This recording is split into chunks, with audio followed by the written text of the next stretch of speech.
సుందరం గారు డాక్టర్ గారితో, "నాకు కొడుకు పుట్టేలా చూడండి. కొడుకు కావాలి. ప్లీజ్ డాక్టర్ గారు." "అయ్యో! ఏంటండి మీరు? మీ ఆవిడ కడుపులో ఎవరు ఉంటే వాళ్ళే పుడతారు.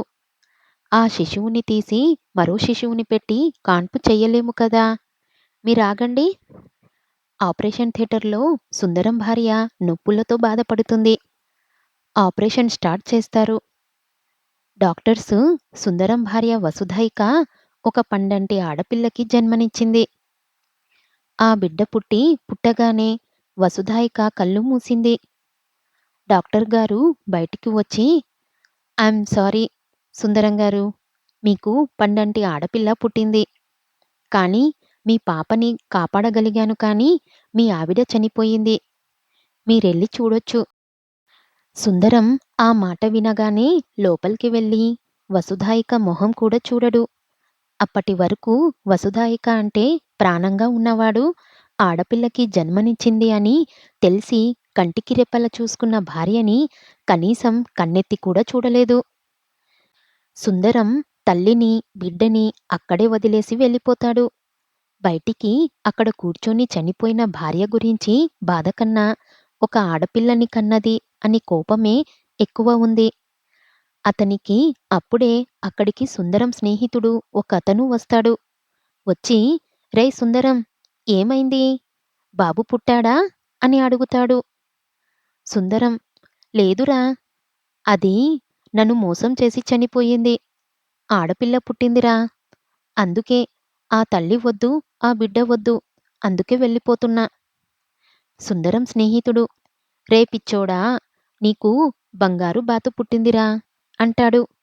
సుందరం అర్థం కాక అయోమయంగా చూస్తాడు. అప్పుడు అతని స్నేహితుడు, "రేయ్! అర్థం కాలేదా? ఆ బిడ్డని ఇంటికి తీసుకెళ్ళు. 18 ఏండ్లు పెంచు. ఆ తర్వాత అమ్మేయ్. నీ జీవితమే మారిపోతుంది" అని కన్నింగా నవ్వుతాడు. ఆ మాట వినగానే సుందరం కూడా ఆలోచనలో పడుతాడు. సుందరం ఆలోచన హద్దులు దాటి పుట్టిన పాపని ఇంటికి తీసుకొని వెళ్తాడు. తన భార్య అంత్యక్రియలు జరిపిస్తాడు. అలా కొన్ని రోజులకి భార్య చనిపోయింది. ఇప్పుడు బారసాల చెయ్యకూడదు అని తెలిసి కూడా ఎవ్వరు చెప్పినా వినకుండా బలిచ్చే ముందు బలి పశువుని తయారు చేసినట్టు చేశాడు. అక్కడ సుందరం ఆలోచనలు ఎవ్వరికీ తెలియవు. ఆ పాపకి మేనక అని నామకరణం చేశాడు. ఆ కసాయి తండ్రి మేనక అని అల్లారు ముద్దుగా పెంచుతుంటే సుందరానికి బిడ్డ అంటే ఎంత ప్రేమో అనుకున్నారు. తన తండ్రి గురించి మేనక కూడా తన తండ్రి చాలా గొప్పవాడు అని అనుకుంది. అలా చూస్తూ చూస్తూ మేనక 15 సంవత్సరాలకి వచ్చింది. సుందరం మనసులో, ఆహా! ఇంకా 3 గడిస్తే నేను అనుకున్న పని నెరవేరుతుంది.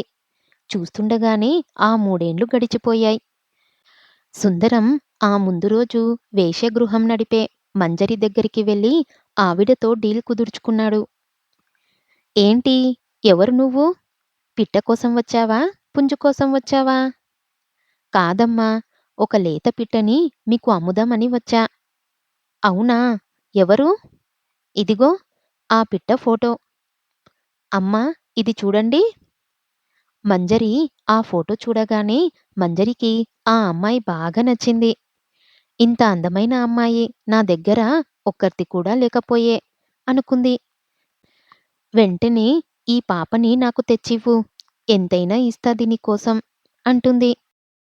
సుందరం మంజరి అలా అనగానే చాలా హ్యాపీగా ఇంటికి వెళ్తాడు.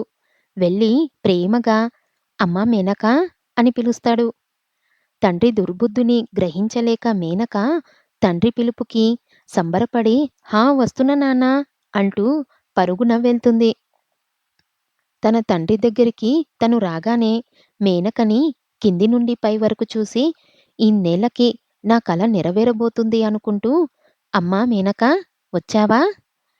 తల్లీ అలా బయటికి వెళ్ళొద్దాంరా తల్లీ" అని ఆప్యాయంగా పిలిచేసరికి గొర్రె కసాయివాడిని నమ్మినట్టు మేనక ఆ కసాయి తండ్రిని నమ్మి అతని వెంట చాలా సంతోషంగా ఆడుతూ పాడుతూ వెళ్తుంది. "నాన్నా ఇప్పుడు మనం ఎక్కడికి వెళ్తున్నాం?" సుందరం మేనక ప్రశ్నకి కంగారు పడి, హా! ఎక్కడికి లేదమ్మా. ఎప్పుడూ ఇంట్లోనే కదా ఉండేది. అలా కాసేపు బయట నా కూతురితో కలిసి తిరిగి వద్దామనిపించింది. అందుకే ఇలా తీసుకొచ్చా తల్లీ అని అంటాడు. ఆ మాటల్లో అంతరార్థం తెలీక అతని వెంట నడుస్తూ వెళ్తుంది. అతనికి దారిలో ఒక పెద్ద మనిషి కనిపిస్తాడు. ఆయన, ఏ సుందరం, కూతుర్ని తీసుకొని ఎక్కడికో వెళ్తున్నావ్? అని అడగ్గానే సుందరం మళ్ళీ కంగారు పడి, ఎక్కడికి లేదు బాబాయ్. ఊరికే అలా షికారుకు వెళ్తున్నాం. అంతే. మేనకకి 18 ఏండ్లు వయసు కనుక నాన్న ఎందుకు ఈ విషయం ఇందాక నేను అడిగినప్పుడు కంగారు పడ్డాడు. ఇప్పుడు ఆ తాతయ్య అడిగినా కంగారు పడుతున్నాడు అని అనుమానం కలిగింది మేనకకి. సుందరం మనసులో వీలైనంత త్వరగా దీన్ని ఆ మంజిరాకి ఇచ్చేసి ఆవిడ ఇచ్చే డబ్బు తీసుకొని ఇక్కడ్నుండి వెళ్ళిపోవాలి అనుకుంటాడు. అప్పటి వరకు నడుచుకుంటూ వెళ్ళిన సుందరం ఇక ఇలా కాదు అని ఒక ఆటో మాట్లాడి అందులో తీసుకెళ్తాడు. సుందరం దారి చెప్పేలోపే ఆ ఆటోవాడు తీసుకెళ్ళి మంజరి వేశ్యగృహం దగ్గరికి తీసుకెళ్తాడు. ఆ ఆటో డ్రైవర్ చాలా అసహ్యంగా ఉంటాడు. మేనక అతని రూపాన్ని చూసి భయపడుతుంది. గట్టిగా సుందరంని హగ్ చేసుకుంటుంది భయంతో. ఆ ఆటో డ్రైవర్ లోపలి వెళ్ళమని సైగ చేస్తాడు. సుందరం మేనకని తీసుకొని లోపలికి వెళ్తాడు. మెట్లు ఎక్కుతూ, నాన్నా! ఇక్కడికెందుకు వచ్చాము? నాకు భయంగా ఉంది. వెళ్ళిపోదాం రండి నాన్నా! ఏం భయం లేదమ్మా! ఇక్కడ నా పాత స్నేహితురాలు ఒకరుంటారు. తను ఎప్పుడు ఏంటి సుందరం, ఎప్పుడు నీ కూతుర్ని చూపెట్టవు? ఒకసారి నీ కూతుర్ని తీసుకొని రా సుందరం ఇంటికి అని అంటూ ఉంటుంది. అందుకే ఈరోజు ఖాళీ కదా! అందుకే వచ్చాము. మీరు అనుకోవచ్చు, అక్కడ పరిస్థితులు తనకి అర్థం కావా? 18 ఏండ్ల అమ్మాయికి అని. మేనకకి బయట ప్రపంచంతో సంబంధం లేదు. సుందరం చిన్నప్పటి నుండి తనని బయటికి రానివ్వలేదు. తను తగ్గితే తనకి రావాల్సిన డబ్బులు తక్కువ వస్తాయేమో అని స్కూల్‌కి కూడా పంపలేదు. తనకి లోకజ్ఞానం తెలియదు. అవునా! ఈవిడ నీకు అంత క్లోజా నాన్నా? అవునమ్మా! ఆవిడ మనకి చాలా సహాయం చేసింది. అందుకే ఇలా ఉన్నాం మనం. మేనక సుందరం మాటలు అనుమానంగా ఉన్నా, మళ్ళీ ఆ అనుమానాల్ని పక్కన పెట్టి సుందరం వెనక వెళ్తుంది. లోపలికి వెళ్తారు. మంజరి లోపల ఉయ్యాల్లో కూర్చొని ఉంటుంది. మేనక మంజరిని చూడగానే ఇంకా భయమేస్తుంది. తనకి అక్కడ అంతా అమ్మాయిలు ఉన్నారు. పర్ఫ్యూమ్ స్మెల్, మల్లెపూల వాసన తనకి అంత విచిత్రమైన స్మైల్స్‌లా అనిపిస్తాయి. మంజరి ఆ సుందరం నీకోసమే చూస్తున్నా, కూర్చో అని చెప్పి బసవ అని పిలుస్తుంది. ఆ పిలుపుకి ఒక భయంకరమైన రూపం అక్కడికి వచ్చి మంజరి చేతిలో డబ్బు పెడతాడు. ఆ డబ్బుని సుందరం చేతిలో పెట్టి, తీసుకో సుందరం 10,00,000 అని ఇస్తుంది. నీ కూతురి అందానికి ఆ డబ్బు తొందరలోనే వస్తుంది నాకు. సుందరం, వస్తాను మంజరి అని వెళ్తుంటాడు. అతని వెనక మేనక కూడా అడుగులు వేస్తుంది.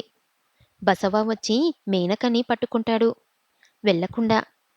మేనక నాన్నా! నాన్నా! అని అరుస్తుంది.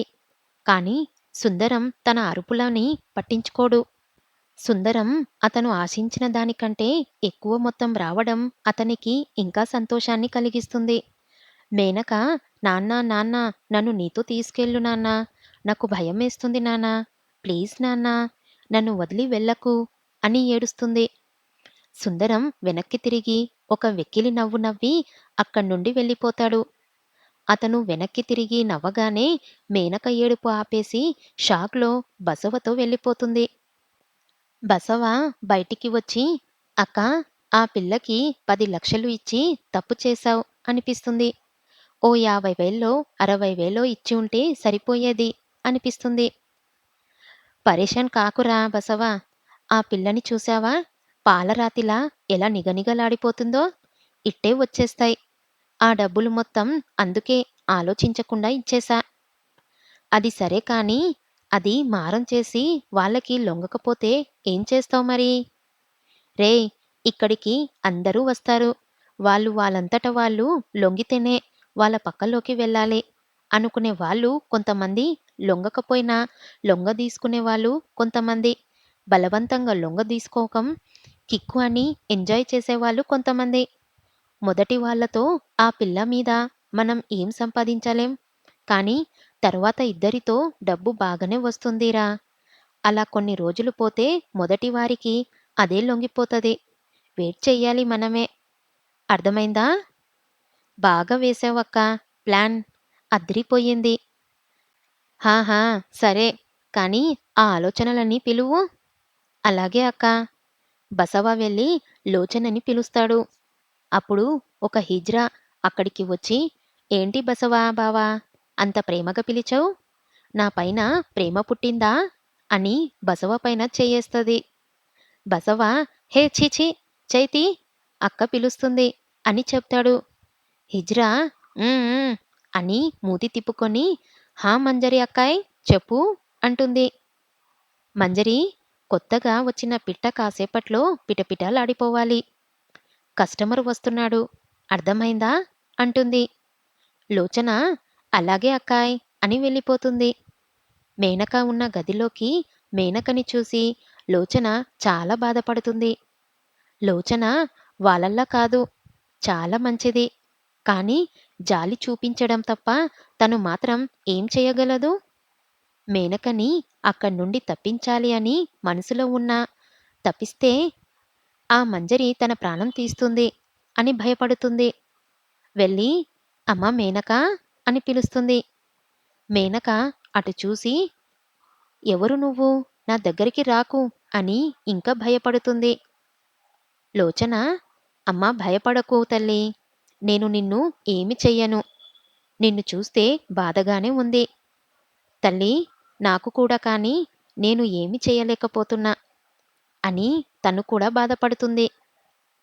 అక్కా ఒక్కటి అడగనా చెప్తావా? ఏంటి తల్లీ? మా నాన్న ఎందుకు వెళ్ళిపోయాడలా? లోచన మనసులో అయ్యో! ఈ పిల్ల ఏంటి ఇలాంటి ప్రశ్న వేసింది? ఎలా చెప్పను తల్లీ? నీ తండ్రి ఒక కసాయివాడు. డబ్బు కోసం నిన్ను అమ్మేశాడు అని ఎలా చెప్పను? అని ఏడుస్తుంది. అక్కా! ఏమైంది? ఎందుకేడుస్తున్నావు? చెప్పు. అసలు ఎవరు వీళ్ళంతా? నన్నెందుకు వెళ్ళకుండా ఆపారు? చెప్పు.